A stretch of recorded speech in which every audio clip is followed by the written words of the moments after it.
All right, everyone. Nate and Beth coming your way, continuing our reviews of Friday the 13th, Series. the series, season 1, in this case, episode 23, Badge of Honor.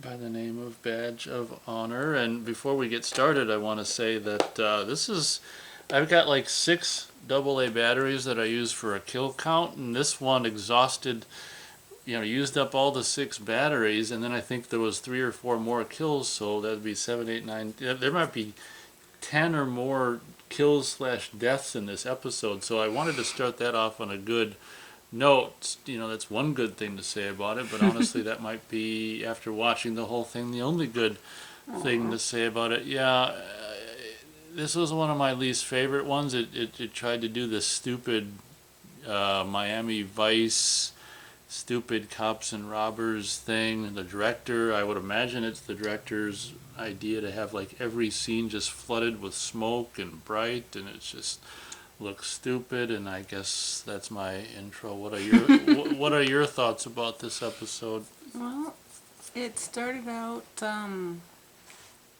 of like what's it called? A sting operation.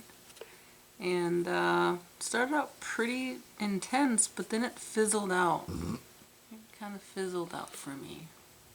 The opening scene was like a botched sting operation, and I guess this old guy who was the detective from the first Amityville horror film, I guess it was his fault that some cop or detective got shot and killed on the job or something like that. So then he was put on suspension or something. But Beth pointed out, well, why is he cleaning Yeah, out was he his cleaning out his desk if he's on locker suspension? and taking everything away like he's fired? But in doing that, he finds this badge. It's like an old Wild West sheriff badge or something. And Probably sterling silver that said sheriff.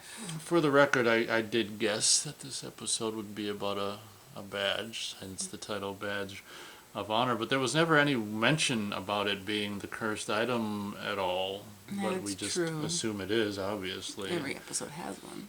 What does this? Do you want to say what this badge does for this guy, and the backstory of this old guy and how he uses the badge?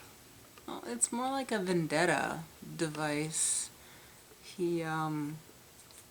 I think the first one was purely by accident. He ends up uh, dropping the badge, but finds some kind of board or something that kills one of the people that killed his. So the backstory is these bad people killed his wife, and I guess he was the intended target.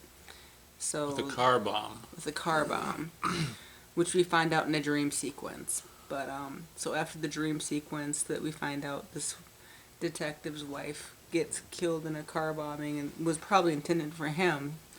He sees like the people's faces like super clear in the dream, and then when he's out at night, kind of stalking them, I guess would be a good word, because he's no longer a cop. So he's got a bunch of free time to stalk the streets and look for these people who blew up his wife, even though there's a stupid bit where, Let's know, not go there yet. okay, you were saying? So the first kill with the badge was, I think, purely on accident. Yeah, you're right. He probably. drops the badge on the ground and he finds this 2x4 or something and hits the guy in the back of the head, and the guy ends up falling on the badge. And then he proceeds to just convulse and zap and. Yeah, that was kind of corny. I mean, Yeah, every it's time like someone. he got electrocuted or something. Every time the badge touches one of these bad guys, it's the same thing. It's repetitive. It's boring. It's lazy. We don't have any budget or time for something cool, so we'll just have everyone convulse when they.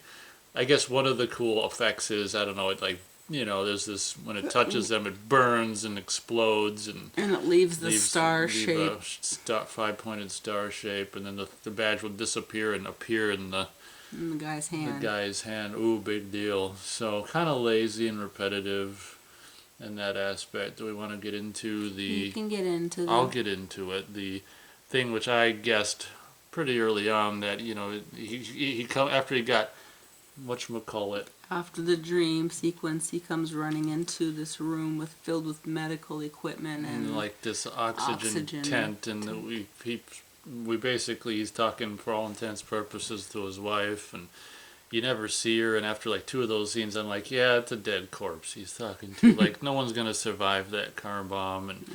I don't even understand why they had that plot point in the episode just to make it, I don't know, a Psycho nod to Psycho or something, and whatever. We don't want to forget to mention the other plot point, which is, I guess, at first I couldn't tell if this was Mickey's fiance. I don't think it is. I just think it's some other I think it is an old friend before the past fiance. squeeze that shows up. It's the same guy who played, I can't remember his character's name, but the friend of Arnie Cunningham and Christine, this actor.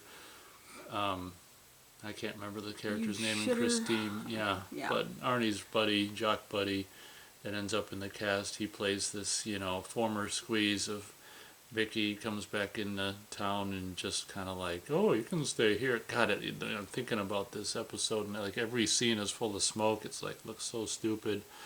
We're seeing screen saving right now. It's just like, oh, not enough smoke, but that's a kind of another plot point. Once again, Marshak is nowhere to be found, so maybe during the filming of these episodes, he was in the hospital. Who the hell knows? Vacation. Got married, who the hell knows, but kind of actually honestly starting to miss Marshak. I don't know if this is the third episode in a row where he hasn't been in it, so hopefully he'll be in it before the end of the season. I think there's only 3 more episodes left, but I just, this was just a cops and robbers bag, episode, which didn't interest me. It had a lot of saxophone in the music, sounds like shit. And I was kind of waiting for the badge to do sometimes a double, like it takes a death but it gives back something, but I guess his reward was revenge, like he's getting the people that killed his wife, so I guess that would be the... I think it's sloppily written, sloppily executed. Just kind of one of the worst episodes in my opinion. Just the drama about this former squeeze of Mickey coming back in his life, or her life, and he's all shady. Yeah, Ryan overhears a conversation when he turns out to be this guy who's like got counterfeit money. He's trying to sell to this Italian mafioso guy, and then the former squeeze turns out to be FBI and gets killed. Trying to get deep into the operation. Trying to, I don't know what, bring this mafioso to justice, and just, I don't know. I mean, admittedly, there's a lot going on, but none of it really interested me, and I don't know if you can hear the honk, but there's a honk. There's a honky out there, but yeah, a lot of smoke as I'm looking at the screen saving scene played back. I don't know if I can talk for 13 minutes about this one. I don't think so. I mean, it was just a bunch of twists that really didn't go anywhere. Twists that weren't interesting, and corpse in the bed. Okay, so I mentioned the guy from Amityville Horror and Christine. I think I said all I had to say. Like I say, it might be so far the most body count, which is high body count, yeah. But if the story is not interesting, we're seeing someone zap. He lands on the corpse right now. Oh, reveals the Norma Bates. Yeah, what was I saying? Oh yeah, it doesn't matter. It could have 100 kills, but if the story isn't interesting, it doesn't really matter, in my opinion. Matter? Yeah, I'm watching too many gangsta movies. I can tell. We just saw the badge appear in the guy's fingers, but I guess, if we were going to give it thumbage, what would your thumbage be? We'll see if it's the same. For taking into consideration the kill counts, I'm going to give it half. Oh, okay, you're going to be generous. Oh, here's the scene where he's strangling this model chick, and his thumb it's not even strangling at all. He's just, look at his thumb, it's just not even, it's just so funny.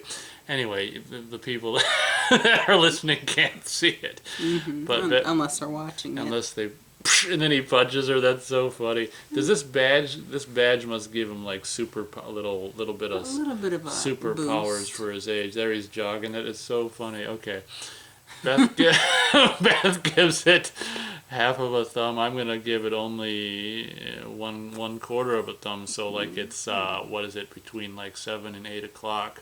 So not all the way down, but just one thing. So it's 7 or 8 o'clock. This one was really just boring, and I hated the saxophone music and the stupid just trying to be like 80s cops and robbers and Miami Vice and Canadian Vice. It's just like, give me a break. So remember that mafioso big guy was just like, he's telling off his goons, and he punches one and then he smashes a bottle over another one's head. No, it's the same one. Oh yeah, No, he it's punches two different one. ones. Yeah.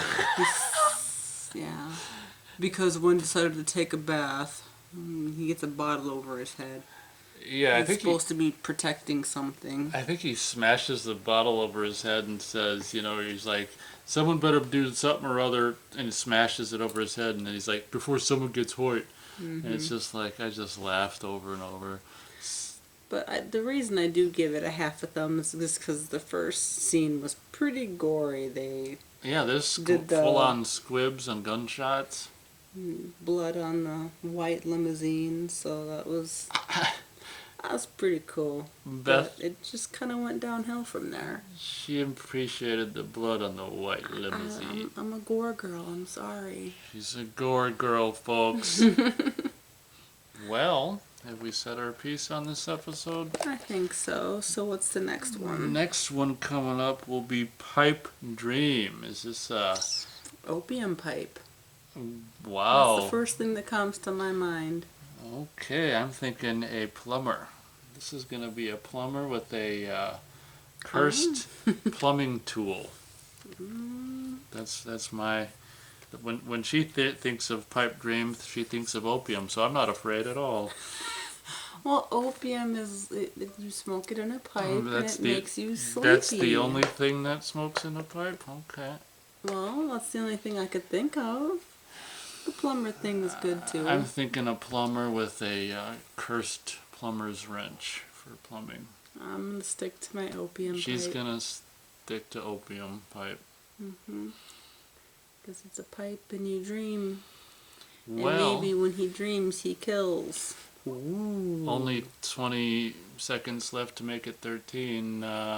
We just wanted to take this opportunity to thank you. everyone for listening to these reviews. We definitely appreciate it, as we're trying to make 13 minutes of this review of Friday the 13th series. I think we'll make it. I do appreciate all of the views. I don't really look at the page very often. She doesn't pay attention to what's happening on the page, but she contributes. When I see the views for the Friday the 13th, it does make me smile. So thanks, and I hope you continue to watch/listen to our reviews, and maybe you can watch the Friday the 13th, the series, and see if you agree with us. If you do, you do, and if you don't, you don't. Okay. All right, everyone. Thanks for listening. Thanks, guys.